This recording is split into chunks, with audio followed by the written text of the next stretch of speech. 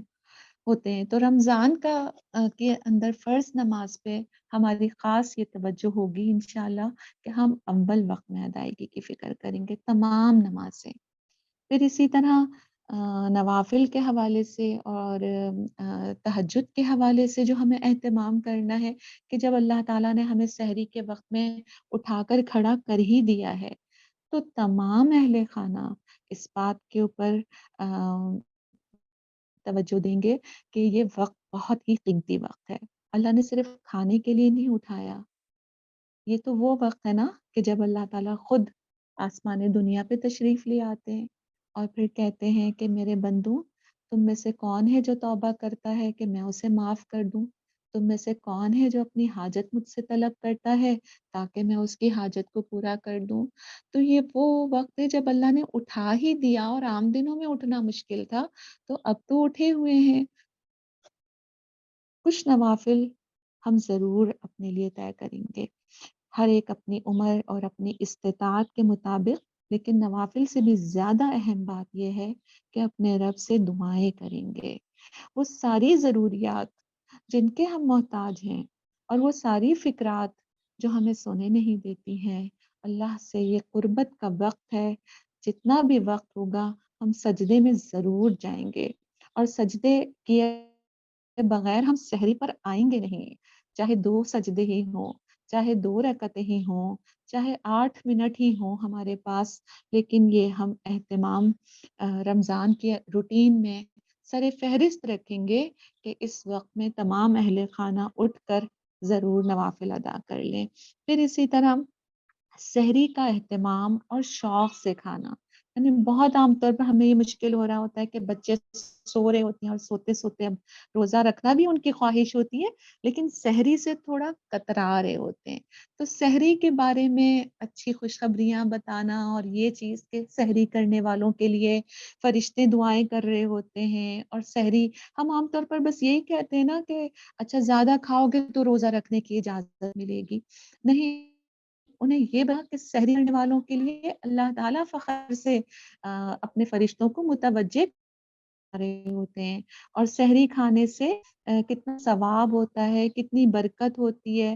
پھر اس سحری کے اندر اچھی اور ہیلدی فوڈز کی طرف متوجہ رکھنا، جس میں خاص طور پر اچھے پروٹینز ہیں، دہی ہے، کھجوریں ہیں، اور اسی طرح جو بھی اچھی غذا گھر کا کھانا، اس کی طرف ان کو متوجہ رکھنا۔ پھر نماز فجر کی ادائیگی کے لیے باجماعت کی کوشش، اور پھر گھر میں اگر بچیاں ہیں تو انہیں اپنے ساتھ نماز کے لیے کھڑا کرنا، اور صبح کے اذکار اور تلاوت کی عادت ڈلوانا۔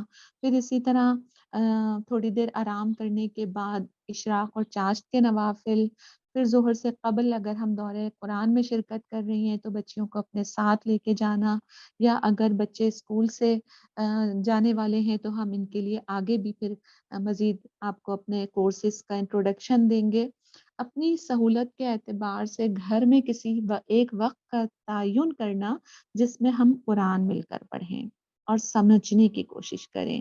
یہ وقت کوئی بھی ہو سکتا ہے، افطار سے قبل کا بھی ہو سکتا ہے، سحری کے بعد سے لے کر اشراق تک کا بھی ہو سکتا ہے، لیکن یہ 30-40 منٹ کا ایک وقت رمضان میں اجتماعی طور پر قرآن سمجھنے کے لیے بہت ہی مفید ایک کام ہے، جو ہم جب کرنے والے بن جاتے ہیں تو اس کا فائدے ہمیں بہت زیادہ نظر آ رہے ہوتے ہیں۔ اور اس کے لیے میں ضرور آپ کو انٹروڈکشن دوں گی، ایک کتاب جو کہ قرآن انسٹیٹیوٹ نے ہی پبلش کی ہے، اجتماع اہل خانہ اور رمضان کے عنوان سے۔ اگر آپ لوگوں کو یہ میسر ہو تو اس میں 30 دنوں کا پورا ایک نصاب ہے، جو اس گھر والوں کے ساتھ میٹنگ کے لیے، اجتماع کے لیے پورا ایک نصاب دیا ہوا ہے، جس میں روز کی بنیاد پر ایک آیت ایک حدیث ایک دعا کے عنوان سے وہ پورا 30 دن کا شیڈیول بنا ہوا ہے، اور انشاءاللہ یہ آپ لوگوں کو بآسانی دستیاب ہوگی۔ اس کے ایڈریسز جو ہیں وہ آپ کو دے دیے جائیں گے، یا یہ کہ آپ اپنی سہولت سے بھی کوئی نصاب خود بھی بنا سکتی ہیں۔ پھر اسی طرح مطالعے کا وقت ہمارے ضرور ہونا چاہیے ایکٹیویٹیز میں شامل، افطار سے قبل اذکار اور دعاؤں کا اہتمام، اور نماز تراویح۔ قرآن جس کی جو ہے ہی رمضان کی ساری برکتیں ہیں ہی قرآن کی وجہ سے، اور اس مہینے کا جو اصل حاصل ہے وہ قرآن سننا، پڑھنا، سیکھنا اور عمل کرنے کی استعداد پیدا کرنا۔ ابھی تک ہم زیادہ تر اپنے ہندوستان پاکستان میں اسی بات کو دیکھتے تھے کہ رمضان المبارک کے اندر بالعموم قرآن پڑھنے کا رواج تو ہمیں بہت نظر آتا تھا، لیکن زیادہ تر اس طرف توجہ ہوتی تھی کہ ناظرہ پڑھ لیا جائے، اور اس ناظرے کے لیے باقاعدہ گھروں کے اندر ایک مقابلے کی فضا بھی ہمیں نظر آتی تھی کہ کس نے کتنے قرآن جو ہیں وہ مکمل کر لیے۔ یہ بہت اچھی بات ہے، اور ناظرہ قرآن جو ہے وہ واقعتاً بہت زیادہ اس کی ضرورت ہے کہ ہم اس کو دوبارہ اپنے معاشرے کے اندر رائج کریں۔ تیزی کے ساتھ بدلتی اقدار کے اندر یہ رواج بھی ہمیں کافی کم ہوتا نظر آ رہا ہے کہ عام دنوں میں بھی اور رمضان کے اندر بھی کوئی بہت زیادہ قرآن پڑھنے کا رواج، بس زیادہ تر ایسا ہی ہوتا ہے کہ ہم نے کچھ اذکار اپنے لیے طے کر لیے ہوتے ہیں، لیکن اصل میں تو اس پوری رمضان کی بارات کا اصل دولہا جو ہے وہ تو قرآن ہی ہے، اور اس قرآن کے ساتھ تعلق کو بڑھانے کے لیے پہلی چیز تو یہی ہے کہ ہمارا ناظرہ قرآن کا ایک ہدف ہونا چاہیے کہ جو لوگ بھی قرآن مکمل پڑھ چکے ہیں، بچے بھی، وہ کم از کم ایک مرتبہ قرآن کی تلاوت کو پابندی کے ساتھ ضرور کریں گے، کیونکہ نبی کریم صلی اللہ علیہ وسلم جبریل علیہ السلام کے ساتھ تو رمضان میں دورہ قرآن کیا کرتے تھے۔ جن بچوں کا ناظرہ نہیں مکمل ہوا انہیں اس مہینے میں زیادہ سبق پڑھنے کے لیے آمادہ کیا جائے گا، اور پھر ساتھ ہی کچھ حفظ کا نصاب بھی ہم طے کریں گے کہ سب مل کر قرآن کا کون سا حصہ حفظ کریں۔ آپ صلی اللہ علیہ وسلم نے فرمایا نا کہ جس دل کے اندر 40 آیات بھی نہیں ہے نا قرآن کی، وہ تو غافل کا دل ہے۔ تو کہیں ایسا تو نہیں کہ بچپن سے جو ہم چھوٹی چاروں کل اور چھوٹی صورتیں یاد کیے ہوئے ہیں بس وہی ہیں ہمارے دل میں، تو ہم بآسانی رمضان کے اندر مزید حفظ کو بڑھانے کا کچھ پلان بنا سکتے ہیں۔ چھوٹے بچوں کے لیے جیسے آخری پارے کو رکھا جا سکتا ہے، اور جو ذرا سے بڑے بچے ہوں ان کے لیے صورتیں حفظ کرنے کا، کوئی بڑی صورتیں حفظ کرنے کا پلان کیا جا سکتا ہے، اور جب اپنے اپنے وہ اہداف پورے کر لیتے ہیں تو انہیں خاص طور پر ریوارڈ ضرور دیا جائے۔ فہم قرآن کے حوالے سے میں آپ سے یہ کہنا چاہ رہی تھی کہ جہاں ہم ناظرہ قرآن کے لیے اپنے اور اپنے بچوں کے درمیان ایک مقابلہ کر رہے ہوتے ہیں، وہاں ہمیں فہم القرآن کی طرف توجہ کرنے کی بہت زیادہ ضرورت ہے، اس لیے کہ قرآن تو آیا ہی سمجھنے کے لیے ہے اور عمل کی تبدیلی کے لیے ہے۔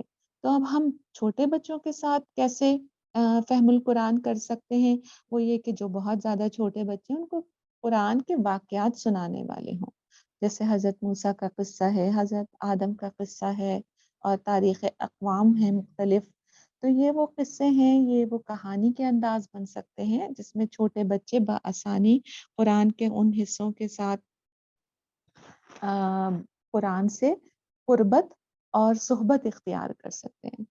نسبتاً جو بڑے بچے ہوں ان کو مکی صورتوں کا مطالعہ کرایا جا سکتا ہے، جس کے ذریعے عقائد اور اخلاقیات درست ہو جائیں، جیسے آخری پارے کی صورتیں، اور خاص کر وہ صورتیں جن میں مومنین کی صفات بیان کی گئی ہیں، جیسے سورہ فرقان ہے، مومنون ہے، سورہ لقمان ہے، سورہ الحجرات ہیں، یا وہ حصے قرآن کے جس کے ذریعے سے نوجوان بچے اور بچیوں کو حلال اور حرام کی کا تصور اور احکامات سکھائے جا سکتے ہوں، جیسے وہ حصے جو سورہ بقرہ میں، نساء، مائدہ، توبہ، سورہ نور، سورہ احزاب، سورہ کہف کے اندر بیان ہوئے ہیں، تو ان حصوں کا نصاب بھی بنایا جا سکتا ہے۔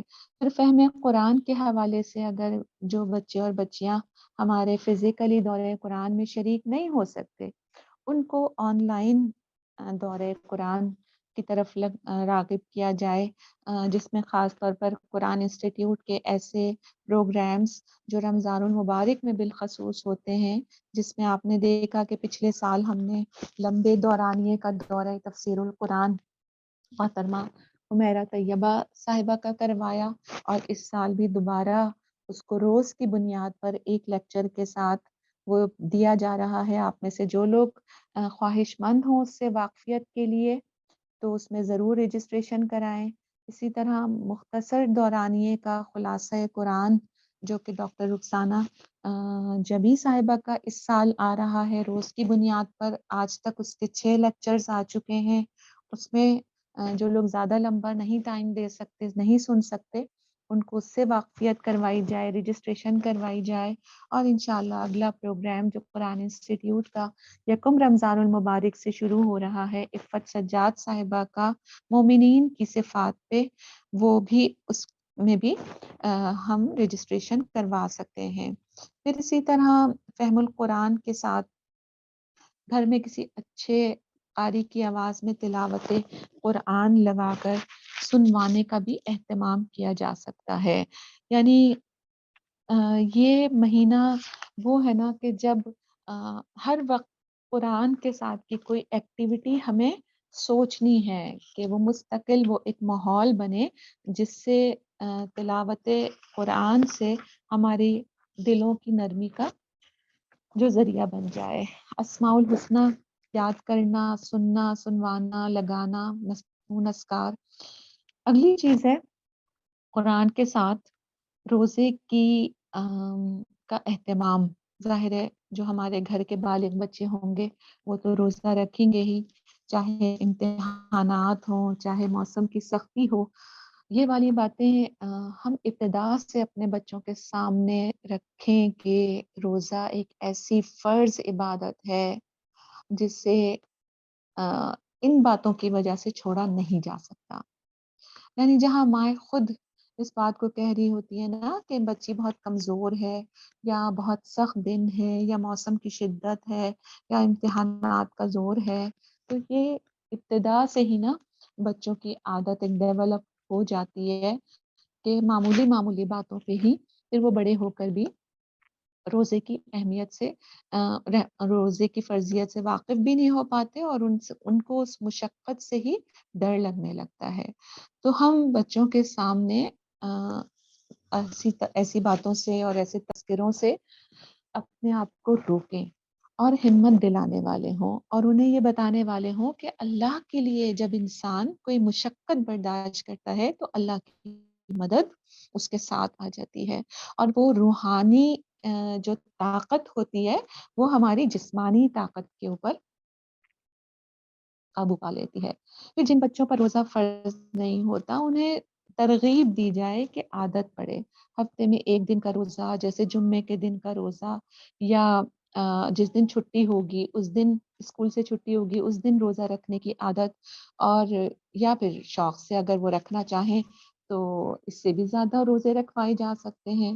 پھر یہ کہ جو بہت چھوٹے بچے ہیں ان کو روزے کا احساس دلانے کے لیے اپنے ساتھ سحری کے کھانے میں شریک کرنا، صبح کے اوقات میں چند گھنٹوں کا روزہ رکھنے کا شوق دلانا، افطار سے کچھ وقت قبل سے ہی انہیں کھانے پینے سے روک کر روزے کی نیت کرنے کا کہنا تاکہ وہ بھی شوق سے افطاری میں شریک ہوں۔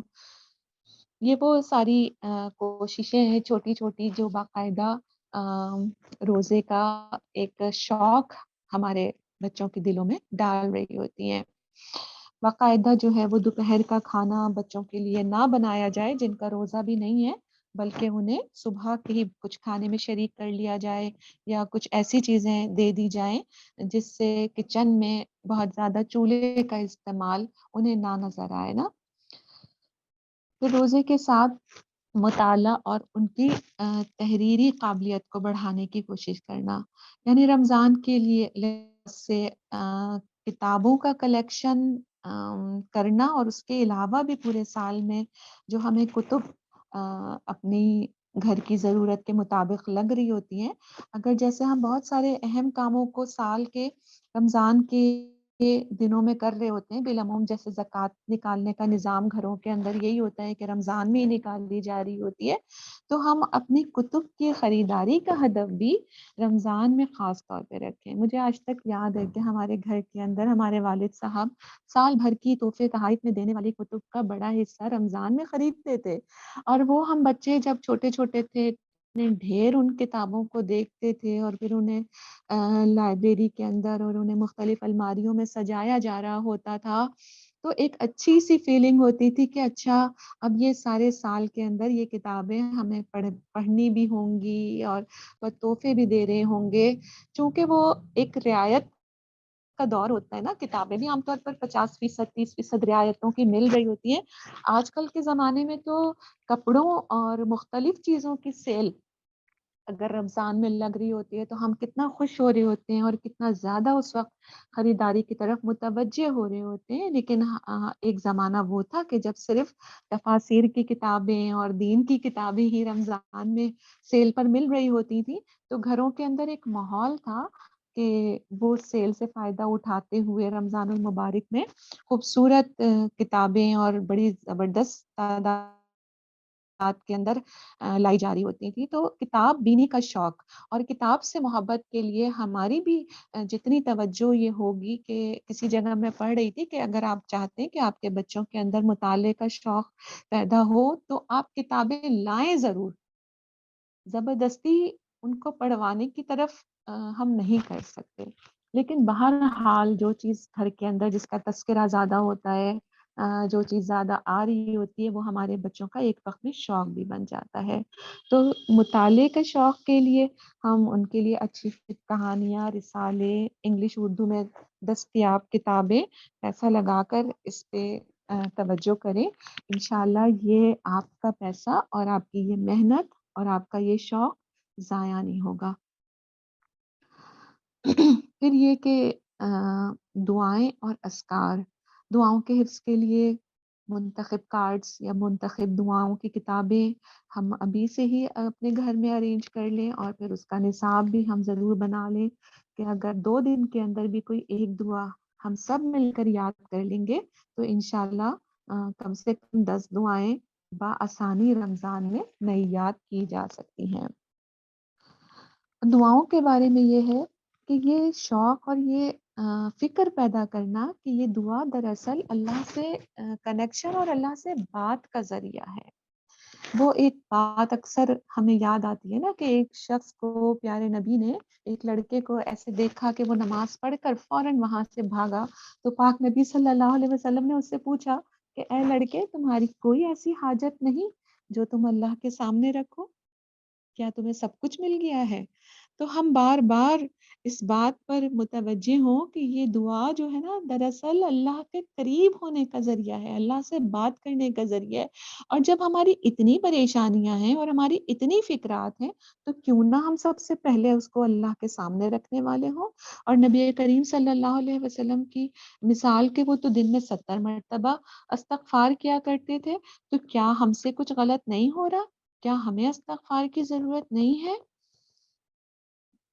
دعا اور اذکار کے بعد اگلی چیز وہ باتیں جو ہمارے گھروں میں نہیں ہوں گی اس مہینے میں خاص کر، پہلی چیز کیا ہے کہ ہر چھوٹی بڑی نافرمانی سے بچنا ہے، کیونکہ چھوٹی چھوٹی نافرمانیاں، وہ جس نے کہا نا، خوب کہا کہ چھوٹی چھوٹی کنکریاں ہی مل کر پہاڑ بن جاتے ہیں۔ تو آپ صلی اللہ علیہ وسلم نے کہہ دیا نا کہ کسی بھی برائی کو اور کسی بھی گناہ کو ہلکا نہ جانو، ہر چھوٹی سے چھوٹی نافرمانی سے بچنا ہے، اور وہ کوئی بھی ہو سکتی ہے۔ مثلا جھوٹ، جسے ام الخبائث کہا گیا، کسی صورت برداشت نہیں کیا جائے گا۔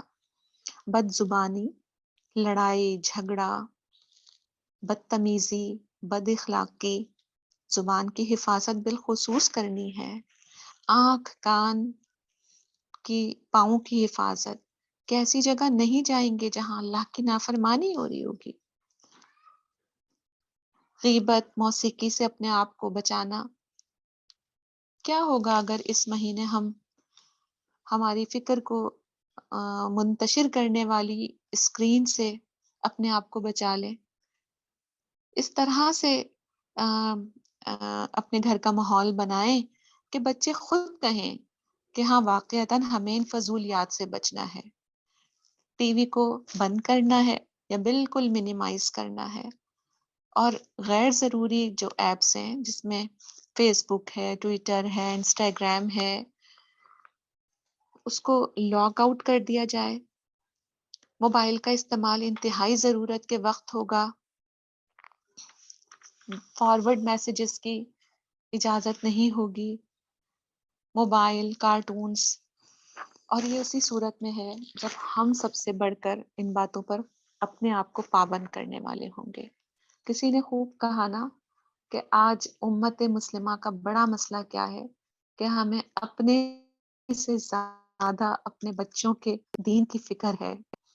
پہلے اپنی فکر کرنی ہے کہ وہ والی چیزیں جو وقت کو برباد کرنے والی ہیں وہ ہم نہیں استعمال کریں گے. اور یہ ہم سب خود کہیں طے کر کے نمایاں مقامات پر یہ اصول جو ہیں وہ لگا دیے جائیں. اور پھر وقتاً فوقتاً اس کو چیک کیا جائے کہ کون کون اس کی پابندی کر رہا ہے. تو جو بچے خاص کر چھوٹے ہو کر بھی پابندی کر رہے ہوں ان کے لیے خصوصی گفٹس کا اہتمام بھی ہمیں کرنا ہوگا. نماز تراویح میں بچوں کو ساتھ رکھنا اور مسجد کے آداب سمجھا کے ان کو لے کے جانا، اس کے حوالے نماز باجماعت کا طریقہ گھر کے اندر اچھے سے سمجھ کے اور پھر بچوں کو ساتھ رکھنا. اور اگر کہیں خلاصہ قرآن یا دورہ قرآن کی سہولت تراویح کی نماز میں میسر ہے اور ہم اگر صبح نہیں جا سکتے تو اپنی فیملی کے ساتھ ایسے پروگرامز میں شریک ہونا اور نیند پر اور تھکن پر قابو رکھنے کے لیے دیگر ایکٹیویٹیز، جس میں مجھے لگتا ہے خاص کر رات کی نماز کے لیے دن کا قیلولہ جو ہے اس سنت کو بھی ہم گھروں کے اندر رائج کرنے والے ہوں. پھر یہ مہینہ جو ہے ہمدردی اور غمخواری کا مہینہ ہے جسے شہر المواسات کہا گیا ہے. اپنے خاندان، پڑوس اور دیگر مستحقین کے لیے خدمت کے کاموں میں شریک ہونا، رمضان گفٹس اور عید گفٹس تیار کرنا اور ان بچوں کے ذریعے سے خاندان میں، محلے میں تقسیم کروانا، اپنی پسندیدہ چیزوں کو اللہ کے راستے میں دینے کی ترغیب اور گھر کے اندر ایک صدقہ باکس بنا لینا جس میں جب ہمیں لگے کہ کچھ ہم سے کوئی غلط بات ہو گئی ہے تو تمام گھر والوں کو اس بات کا احساس ہو کہ اگر کوئی کمزوری ہو گئی تو ضرور پھر اس میں کفارے کا اور صدقہ جو ہے وہ اس میں ڈال دیا جائے گا. یا روز کی بنیاد پر ہی چاہے 10 روپے ہی ہوں لیکن ہم سب طے کریں کہ اس باکس کے اندر روزانہ کی بنیاد پر کچھ ڈالا جائے گا اور رمضان کے آخر میں وہ پھر اس میں سے کسی ضرورت مند کی ضرورت کو پورا کر دیا جائے. اپنے گھر والوں کے لیے ہمدردی، محبت اور خوش اخلاقی کا نمونہ بننے والے ہوں تاکہ وہ ہماری ذات سے یہ سیکھیں کہ یہ وہ مہینہ ہے جو دوسروں کے احساس کا مہینہ ہے.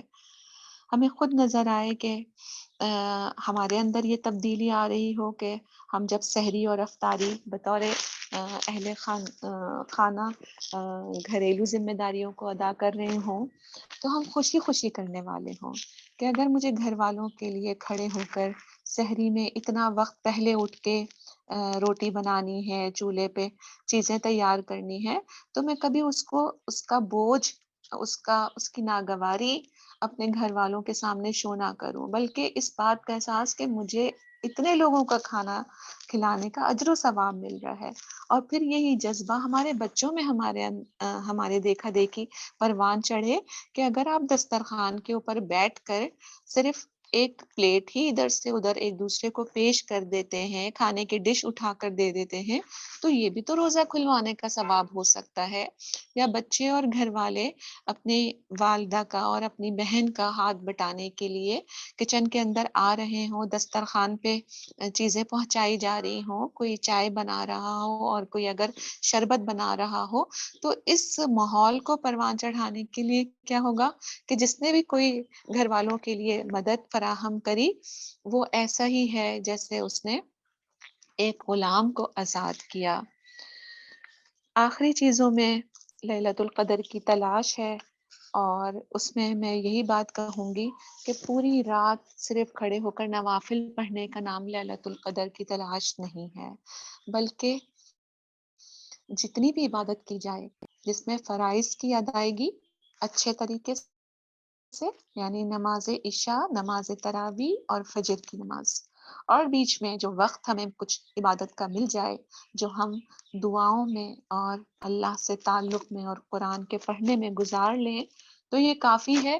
لیکن اس چیز کو اتنا بوجھ نہ بنایا جائے کہ فرض جو ہے وہ ہلکا ہو جائے اور نفل جو ہے وہ اس کا مقام لے لے۔ طہارت کے حوالے سے یہ ہے کہ پاکی کی فضا اپنی اور اپنے گھر والوں کی اور گھر کی بنانے کے لیے مستقل باوضو رہنے کا اہتمام، یعنی وہ جو وضو کرنے پہ خوشخبریاں ہیں کہ وہ لوگ قیامت کے دن جن کے روشن چہرے ہوں گے، جن کے بازو اور جن کے ہاتھ اور اعضاء وضو کی کثرت کی وجہ سے بے انتہا لائٹ دے رہے ہوں گے اور وہ دور سے پہچانے جا رہے ہوں گے۔ تو رمضان کے اندر ایک مسنون عادت وضو کی، مسواک کی اور غسل کی، لباس اور ارد گرد کی صفائی کی اگر ہم بنا لیتے ہیں تو انشاءاللہ تعالی ہماری فکری اور دل کی پاکیزگی کے اوپر بھی اس طہارت سے ضرور اثر پڑے گا انشاءاللہ تعالی۔ یہ وہ چند باتیں ہیں جو مجھے لگا تھا کہ اگر ہم اپنے سامنے، اپنی فیملی کے سامنے ایک پلانر کے ساتھ اور ایک مشورے کے ساتھ رکھیں گے تو انشاءاللہ یہ رمضان جو ہے وہ ہمارے گھروں کے ماحول کو بہتر بنانے کے لیے بہت فائدہ مند ہوگا۔ لیکن ان ساری ہی باتوں میں جو سب سے اہم بات ہے وہ یہ کہ ہم ایک ایسا سخت ماحول رمضان کے آنے پہ نہ بنا لیں کہ جس سے بچے ڈرنا شروع ہو جائیں اور جنہیں لگے کہ شاید اب بالکل ہمارا جو ہے گیمز اور ہماری ساری ایکٹیویٹیز بند ہو جائیں گی اور ہر وقت ہمیں جانماز پر بیٹھنا ہوگا اور ہر وقت ہمیں قرآن جو ہے وہ پڑھتے ہوئے نظر آنا ہوگا، ورنہ ہماری والدہ کا جو غصہ ہے وہ بہت بڑھ جائے گا۔ تو دیکھیے کہ اللہ تعالیٰ نے ہمارے بچوں سے وہی ڈیمانڈز کی ہیں جو ان کے عمر کا تقاضا ہے۔ تو ہم ضرور تقویٰ، قرآن کی صحبت، نمازوں کی پابندی، ان ساری چیزوں کی طرف تاکید کرنے والے ہوں گے، لیکن اس کا مطلب یہ نہیں ہوگا کہ وہ بالکل ایک ایسی ٹائٹ روٹین کے اندر آ جائیں کہ جس میں ان کی جو جسم کے جائز مطالبات ہیں ان پر بھی ہم بریکس لگا دیں۔ تو اللہ کرے کہ ہمیں وہ حکمت سمجھ میں آئے اور وہ ہم اللہ کی محبت، قرآن کی محبت، دین کی محبت، مسجد کی محبت اپنے اندر اور اپنے بچوں کے اندر پیدا کرنے والے ہوں، جس میں وہ خوشی خوشی ان تمام عبادات کی طرف دل کے رغبت کے ساتھ داخل ہونے والے ہوں۔ اللہ کرے کہ ہم سب کے لیے یہ گفتگو مفید ہو، اور اب بس جو ہے وہ اگلا جو آپ کا پروگرام کا حصہ ہے جو کہ مختلف کورسز کی اختتامی تقریب ہے، اس کے لیے آپ سے ہماری باقی ساتھی جو ہیں وہ بات کریں گی۔ مجھے اجازت دیجیے، اپنی دعاؤں میں یاد رکھیے گا۔ سبحانک اللہم و بحمدک، نشہد ان لا الہ الا انت، نستغفرک و نتوب الیک۔ السلام علیکم و رحمۃ اللہ۔ جزاک اللہ۔ راحیلہ باجی نے ہمارے سامنے بہت اہم اور اچھے نکات رکھے۔ اللہ تعالیٰ سے دعا ہے کہ ہم اس مبارک مہینے میں خود اپنے اندر اور اپنی اولاد کے اندر تقویٰ کی جو صفت ہے اس کو پروان چڑھا سکیں۔ اب میں دعوت دینا چاہوں گی قرآن انسٹیٹیوٹ پاکستان کی نگران، آن لائن کورسز کی نگران حریم فارس کو، جو ہمیں اس انسٹیٹیوٹ کے آن لائن کورسز کے بارے میں بتائیں گے۔ إن الحمد لله نحمده ونستعين ونستغفره ونعوذ بالله من شرور أنفسنا وسيئات أعمالنا بسم اللہ الرحمن الرحیم. تمام سامعین کو السلام علیکم ورحمۃ اللہ وبرکاتہ. بات شروع کرنے سے پہلے آج میں چاہوں گی کہ میں آپ کے سامنے اپنا تعارف رکھوں. میرا نام آپ سب جان چکے ہیں. بتانا ضروری یہ بات تھی کہ میں بھی قرآن انسٹیٹیوٹ ہی کی طالبہ ہوں. جو بھی سیکھا میں نے اسی ادارے سے سیکھا. اسی لیے آج اللہ کے بعد میں اس ادارے کی بہت شکر گزار ہوں کہ ہماری ہدایات کے لیے ذمہ داران اتنی صحیح کرتے ہیں. میں اس بات پر بھی قرآن انسٹیٹیوٹ پاکستان کی بہت شکر گزار ہوں کہ انہوں نے مجھے اس ذمہ داری کے لائق سمجھا. قرآن انسٹیٹیوٹ پاکستان کی آئی ٹی ٹیم میں شعبہ آن لائن کورسز کی نگران بنایا. میری گفتگو سے پہلے آپ محترمہ راہیلہ بقائی کو سن رہے تھے جو کہ قرآن انسٹیٹیوٹ پاکستان کی ڈپٹی ڈائریکٹر ہیں. یہ پروگرام بھی آن لائن ٹیم ہی کی طرف سے شعبہ مدرس فورم کی طرف سے پیش کیا گیا. آج میرا کام آپ لوگوں کو انشاءاللہ آن لائن کورسز کے بارے میں مکمل آگاہی دینا ہوگا اور ہمارے ان 4 کورسز کی اختتامی تقریب بھی آپ کے سامنے پیش کی جائے گی. آج کیونکہ ہمارے ان 4 کورسز کی اختتامی تقریب ہے تو الحمدللہ مدرز فورم کی اس آڈینس کے ساتھ ساتھ ہمارے ان 4 کورسز کے شرکا بھی موجود ہیں. آخر میں میری گفتگو کے آخر میں چاہوں گی کہ طلباء کے تاثرات بھی لیے جائیں. چلتے ہیں اپنے کورسز کی طرف.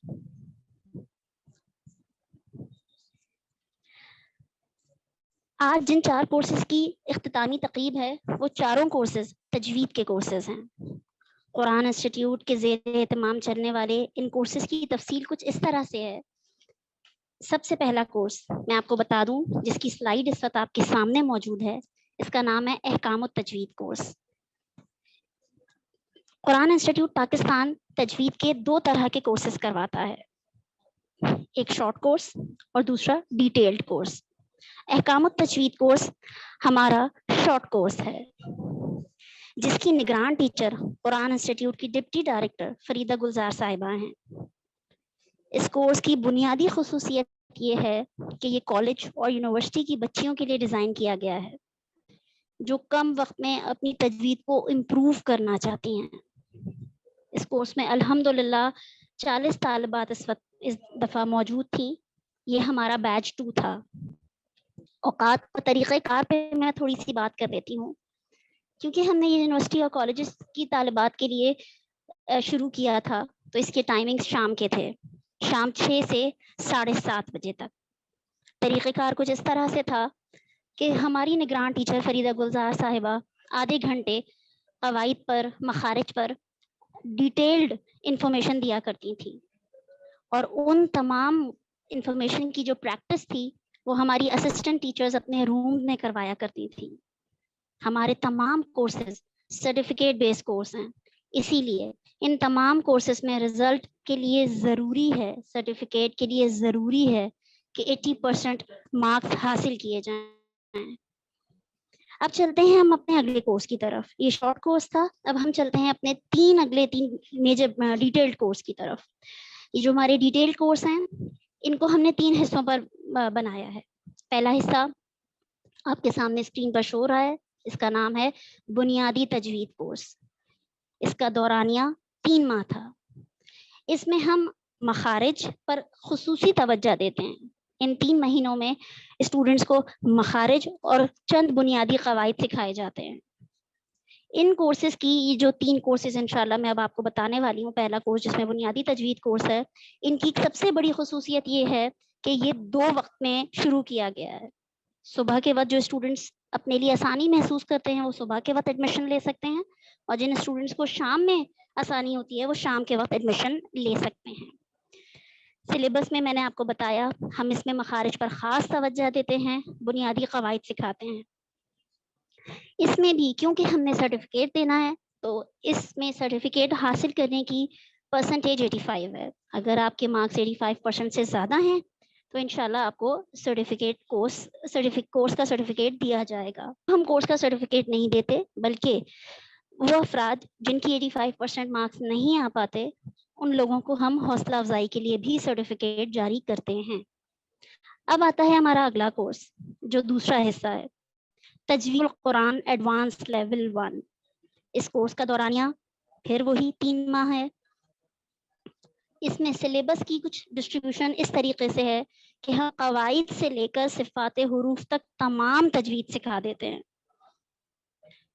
ان تمام قواعد کی صفات کی پریکٹس کرنے کے لیے ہم نے قرآنی صورتوں کو منتخب کیا ہے، ان صورتوں پر پریکٹس کروائی جاتی ہے. اس کورس کی بھی یہی خصوصیت ہے کہ یہ صبح میں بھی کیا جا سکتا ہے اور شام میں بھی کیا جا سکتا ہے. اس کورس کو کرنے میں جس طرح بیسک تجوید کورس میں 85% مارکس ضروری تھے سرٹیفکیٹ کے لیے، اس کورس میں ہم نے اپنی پرسنٹیج کچھ کم کی ہے جو 75% ہے. Certificate of completion in students کو دیا جاتا ہے جو 75% مارکس سیکیور کر لیتے ہیں.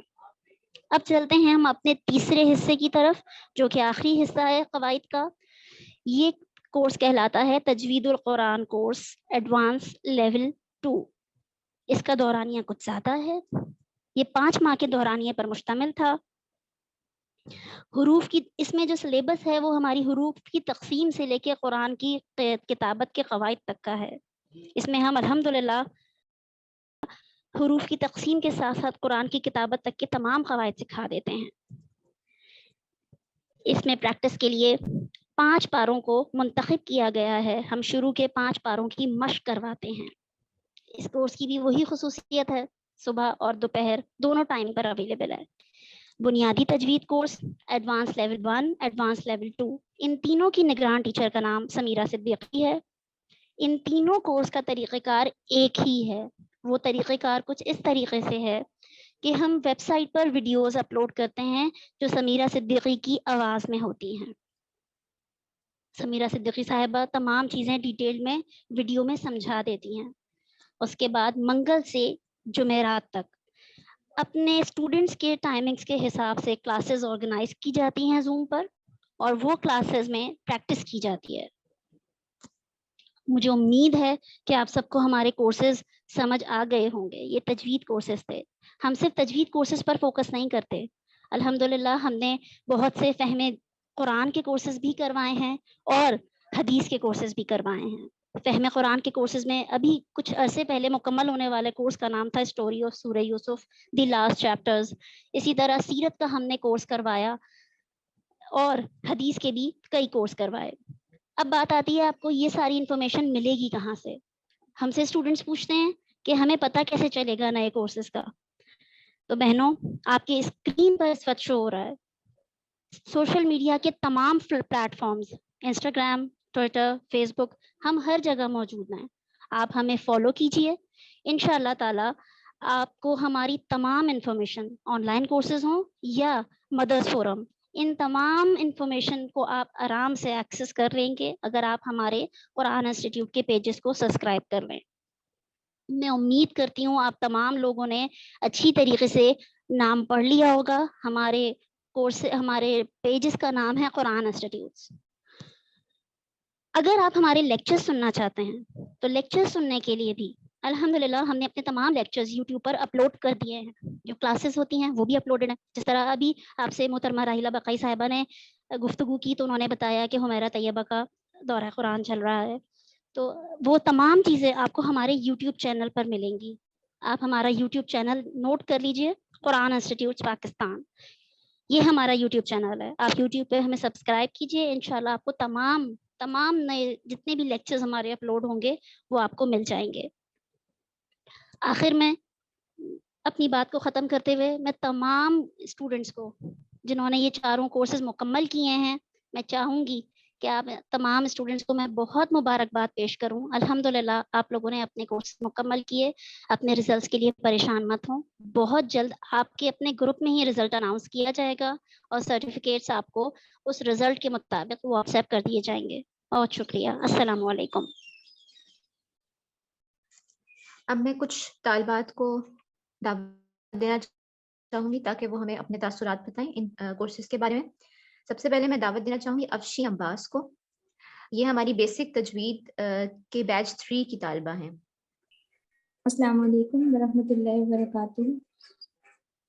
بسم اللہ الرحمن الرحیم. میرا نام افشین عباس ہے اور میرا رہائشی تعلق جو ہے وہ خانپور ضلع رحیم خان سے ہے. میں نے بنیادی تجوید کورس محترمہ فضیلہ عثمانی صاحبہ کی اسامہ صاحبہ کی زیر پرستی مکمل کیا ہے اور انہوں نے ہمیں کورس میں بہت ہی عمدہ طریقے سے ہماری رہنمائی کی اور جدید انداز تعلیم سے ہمیں روشناس کیا. آن لائن کورس کے دوران ان کی محنت، خلوص، شفقت ہمارے لیے باعث تشکر ہے. اور اس کے علاوہ آن لائن کورس کے علاوہ جب بھی ہمیں کچھ ایکسٹرا سمجھنا ہوتا تھا یا کبھی بھی ہمیں ان کی رہنمائی کی ضرورت ہوتی تھی تو وہ ہمیشہ ہمیں مطلب کبھی انہوں نے انکار نہیں کیا، ہمیشہ وہ ہمارے لیے دستیاب رہی اور ان کی رہنمائی ہمیشہ ہمارے ساتھ رہی. اور اس کے علاوہ اس کورس میں سمیرہ صدیقی صاحبہ کی جو ویڈیوز ہیں وہ بہت فائدہ مند رہی ہیں، ہمارے لیے بہت مددگار ثابت رہی اس کورس کی تکمیل کے لیے. اور اس کورس سے پہلے میں نے محسن انسانیت کورس سب سے پہلے کیا تھا اور اس کے بعد جو اسٹوری آف سورہ یوسف اور فقہ کا جو آن لائن کورسز ہے وہ میں نے قرآن انسٹیٹیوٹ سے مکمل کی الحمدللہ. اور قرآن انسٹیٹیوٹ کی میں پوری ٹیم کے خلوص و جان پہچانی سے سرگرم رہی. قرآن انسٹیٹیوٹ انہوں نے بہت زیادہ آسانیاں پیدا کی ہمارے لیے اس کورس کی تکمیل کے لیے اور میں پوری ٹیم کو شکریہ ادا کرتی ہوں اور میں ان کے لیے دعا کرتی ہوں کہ اللہ تعالیٰ ان کے حسن عمل کو اپنے بارگاہ میں قبول و منظور کریں اور اللہ تعالیٰ ہمیں بھی اس پر عمل کرنے کی توفیق عطا فرمائے. جزاک اللہ. جزاک اللہ جی. اب میں دعوت دینا چاہتی ہوں مریم انعام کو جو کہ ایڈوانس تجوید لیول 1 بیچ 2 کی طالبہ. نام مریم انعام ہے اور میرا تعلق اسلام آباد سے ہے. میں نے قرآن انسٹیٹیوٹ سے پہلے بیسک تجوید کورس بھی کیا ہے اور اب میں نے ریسنٹلی لیول 1 تجوید کورس بھی کیا ہے. لیکن تجوید کورس میں نے کرنے کے بعد مجھے یہ احساس ہوا کہ پہلے ہم ناسمجھی میں کتنا غلط قرآن پڑھ رہے تھے اور یہ قرآن جو ہے اس کا علم حاصل کرنا، تجوید کا علم حاصل کرنا ہر انسان کے بہت ضروری ہے. اللہ تعالیٰ کا احسان ہے کہ اللہ تعالیٰ نے مجھے یہ علم سیکھنے کی توفیق دی اور قرآن پڑھنے کا اصل مزہ تو مجھے اب آ رہا ہے کہ میں نے یہ تجوید سیکھی ہے اور میں پھر قرآن پڑھ رہی ہوں. قرآن سیکھنے کے بعد یہ بھی احساس ہوا کہ قرآن سیکھ کے، یہ تجوید سیکھ کے جب یہ میں نے پڑھا تو مجھے پھر احساس ہوا کہ قرآن کتنی خوبصورت اور کتنی ویل آرگنائزڈ کتاب لکھی ہوئی ہے. بہت پیاری کتاب ہے اور مطلب مزہ آتا ہے پڑھ کے تجوید کے ساتھ.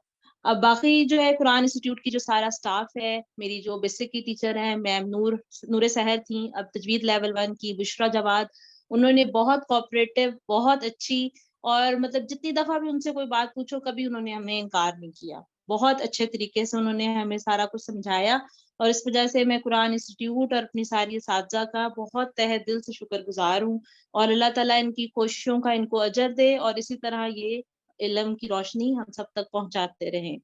جزاک اللہ. آمین. اب میں دعوت دینا چاہتی ہوں ایڈوانس تجوید لیول 2 بیچ 1 کی طالبہ کنیز فاطمہ کو. السلام علیکم ورحمۃ اللہ وبرکاتہ. میں کنیز فاطمہ ہوں، لاہور میں رہائش پذیر ہوں. میں نے یہ ایڈوانس کورس کا لیول 1 میں بھی میں نے شرکت کی تھی، الحمدللہ لیول 2 بھی میرا ہو گیا ہے. تو میں اس کے لیے آپ سب کی یہ جو ہے ایڈوانس کورس کی جتنی بھی ٹیم ہے میں سب کے تہہ دل سے شکر گزار ہوں، خاص طور پر میم سمیرہ صدیقی اور میم سائمہ رفیع. میم سمیرہ صدیقی جو ہمارے لیے اتنی محنتوں سے ہمارے لیے ویڈیوز تیار کرتی تھی اور ہم تک پہنچتی تھی. میم سائمہ رفیع کو بریف کر کے ہمیں چھوٹی سے چھوٹی، بڑی سے بڑی ہر چیز ہمیں اس طرح پیار سے سمجھایا ہے، یقین کریں میں نے آج تک اتنی پولائٹ ٹیچر میں نے نہیں دیکھی. الحمدللہ کہ یہ تجویز میری بہت اچھی ہوئی ہے. اور میں نماز میں بھی یقین کریں کہ میں نماز کو بھی تجوید کے ساتھ ادا کرتی ہوں. الحمدللہ اللہ کا شکر ادا کرتی ہوں کہ اللہ تعالیٰ نے یہ ہمیں اس سے فیض یاب ہونے کا موقع دیا ہے. میں اپنی ان ساری ٹیم کے لیے میں بہت ساری دل سے دعا کرتی ہوں ان کے لیے، اللہ تعالیٰ ان کو اجر دے اور اللہ تعالیٰ ہم سب سے راضی ہو جائے.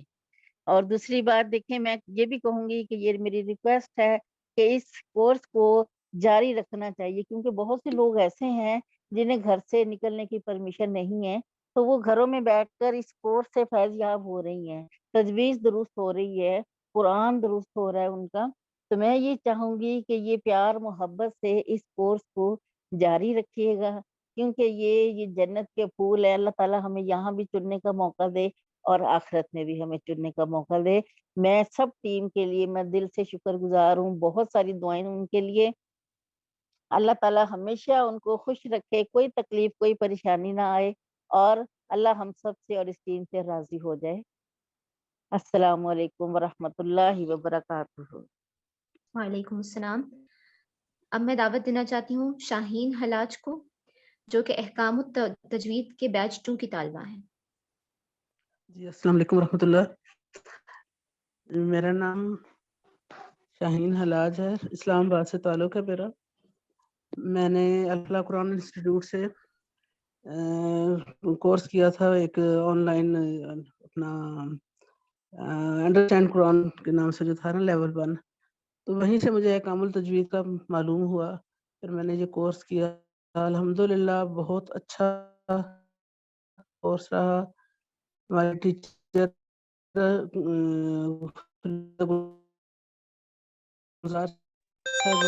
نے بہت اچھے طریقے سے ہمیں کیا، اور پھر باقی ٹیچرز نے بہت محبت سبق سنا. الحمدللہ بہت فرق مطلب اپنا محسوس ہوا کہ تجوید میں فرق پڑ گیا ہے. تو انشاءاللہ آگے بھی خواہش ہے کہ ایسے کورسز ہوں تاکہ مکمل تجوید جو ہے وہ درست ہو جائے ہماری. اللہ تعالیٰ تمام ٹیم کو جزائے خیر عطا فرمائے، اور بہت ساری دعائیں ہیں پوری ٹیم کے لیے. اللہ تعالیٰ سب کو بہت جزائے خیر دے، اور مزید کورسز جو ہیں وہ اس قسم کے ہونے چاہیے جن میں ہم جیسوں کی تجوید اچھی ہو جائے. جزاک اللہ خیر. السلام علیکم ورحمۃ اللہ وبرکاتہ. جزاک اللہ. انشاءاللہ اس طرح کے مزید کورسز آتے رہیں گے، آپ لوگ ضرور جوائن کیجیے. طالبات کے تاثرات آپ سب نے سنے. اب میں دعوت دینا چاہتی ہوں سمیرہ صدیقی صاحبہ کو، جو کہ ہمارے تجوید کورسز کی نگران ٹیچر ہیں. سمیرہ باجی آپ اپنا مائک جی انشاءاللہ. السلام علیکم ورحمۃ اللہ وبرکاتہ.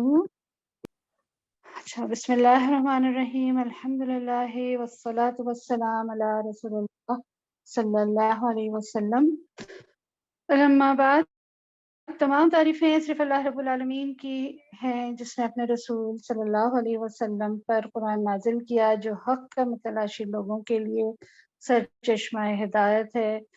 بلا شبہ یہ اللہ کا کلام ہے، اور اس کے ایک ایک حرف کو پڑھنے پر 10 نیکیوں کا ثواب حدیث سے ثابت ہے.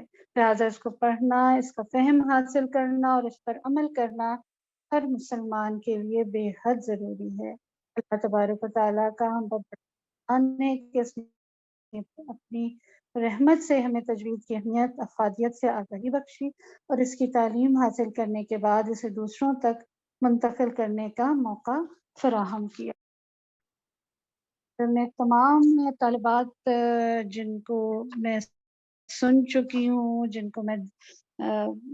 کا امتحان لے چکی ہوں، ان کو بہت زیادہ مبارکباد دیتی ہوں کہ یہ اللہ کا چناؤ تھا، کہ اللہ تعالیٰ نے ان کا چناؤ کیا کہ وہ اس کورس میں شامل ہوں اور اپنا اس کورس کو مطلب سیکھیں، اور یہ سب بہت اچھی طرح سے سمجھیں کہ اللہ کا چناؤ دنیا کے چناؤ جیسا نہیں ہوتا. وہ اپنے دین کے لیے جس کو چاہتا ہے چن لیتا ہے، اور بالکل اسی طرح سے جس طرح موسیٰ علیہ السلام کو اللہ تعالیٰ نے چنا، جبکہ ان سے غلطی سے قتل بھی ہو چکا تھا، ان کی زبان میں اتنی روانی بھی نہیں تھی، لیکن اللہ تعالیٰ نے ان کے بھائی ہارون علیہ السلام پر ان کو فضیلت بخشی اور ان کو چنا.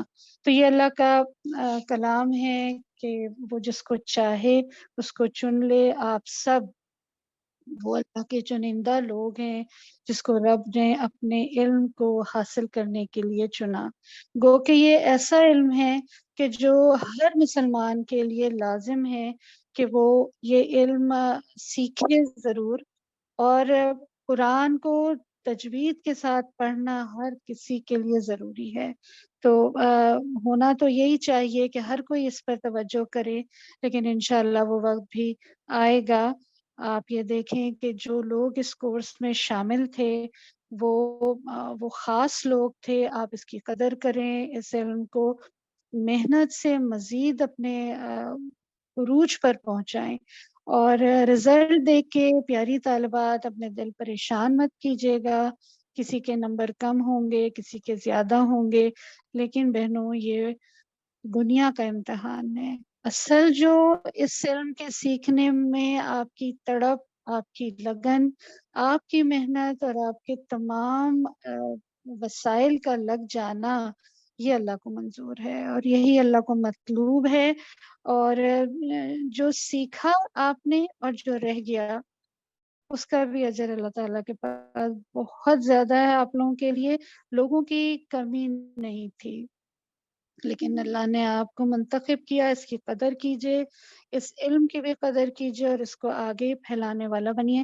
رب العالمین فرماتے ہیں الذین آتیناہم الکتاب یتلونہ حق تلاوتی, کہ جن لوگوں کو ہم نے کتاب عطا کی وہ اس کی ایسی تلاوت کرتے ہیں جیسا اس کی تلاوت کرنے کا حق ہے.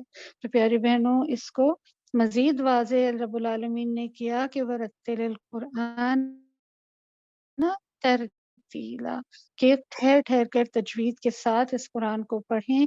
آپ نے اس میں قدم ڈال دیا ہے اپنے نتائج سے, اگر آپ کی جیسے توقعات کے مطابق نہ ہو تو دل برداشتہ نہ ہو. انشاءاللہ اس محنت کو جاری رکھیں اور یہ چیز آپ کے لیے ایک نہ ایک دن بہت فائدہ دے گی. اور جس طرح ہماری بہن نے کہا نا ابھی کہ اب قرآن پڑھنے کا ازل مزہ آیا ہے, تو یقیناً یہ بالکل سچ بات ہے کہ تجوید سے قرآن پڑھنے پر ہی اس کا مزہ محسوس ہوتا ہے. بہت ساری آپ لوگوں کے لیے دعائیں ہیں, اللہ تعالیٰ آپ لوگوں کے لیے اس علم کو قبول فرمائے. میرے لیے بھی خصوصی دعائیں کیجیے, ہم سب ایک دوسرے کے لیے دعا گو ہیں. اللہ تعالیٰ آپ سب کا حامی و ناصر ہو. السلام علیکم ورحمۃ اللہ وبرکاتہ. جزاک اللہ سمیرہ باجی. اب ہمارے پاس ایک خوشخبری ہے جو آپ کو دیں گی حریم. حریم کائنڈلی جوائن کریں اور ہمیں خوشخبری دیں. السلام علیکم. جی ذرا آگے کر دیجیے گا سلائڈ پلیز.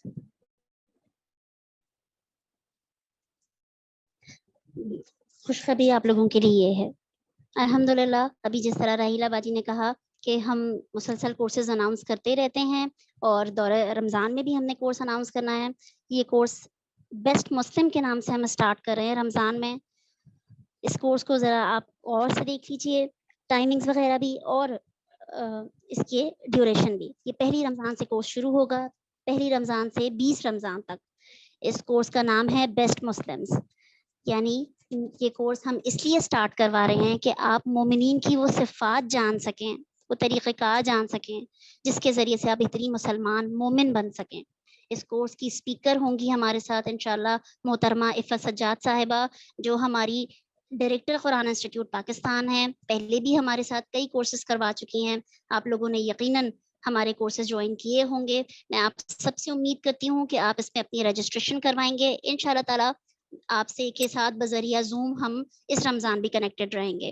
آپ لوگ ضرور شرکت کیجیے. لنک انشاءاللہ آپ لوگوں کو گروپ میں مل جائے گا. بیسٹ مسلم کے نام سے یہ کورس ہے, 20 دن کا کورس ہے اور بہت لمبی کلاس ہم نے نہیں رکھی ہے, اسی لیے کہ آپ لوگوں کو آسانی ہو. کلاس کے ٹائمنگ صرف 4 سے 4:45 تک ہیں. یہ اسی لیے رکھا ہے کہ جو لوگ اسکول, کالجز, یونیورسٹیز یا اپنی جاب سے واپس آئیں وہ کچھ دیر آرام کر کے بھی ہمارے ساتھ یہ کورس جوائن کر سکیں. 4 سے 4:45 تک کا یہ ٹائم ہوگا. میں امید کرتی ہوں کہ آپ سب اس کو ضرور جوائن کریں گے. بہت شکریہ. زبیہ ساتھ ہمارے فریدہ صاحبہ بھی موجود ہیں. میں دعوت دینا چاہتی ہوں مس فریدہ گلزار کو. مس فریدہ گلزار ڈپٹی ڈائریکٹر ہیں قرآن انسٹیٹیوٹ پاکستان کی, اور یہ ہماری تجوید کورسز کی نگران ٹیچر بھی ہیں. اس وقت یہ قرآن انسٹیٹیوٹ کے کراچی کیمپس 2 میں پرنسپل کی ذمہ داریاں ادا کر رہی ہیں. اعوذ باللہ من الشیطان الرجیم, بسم اللہ الرحمن الرحیم. السلام علیکم ورحمۃ اللہ وبرکاتہ. رب اشرح لی صدری ویسر لی امری واحلل عقدۃ من لسانی یفقہوا قولی.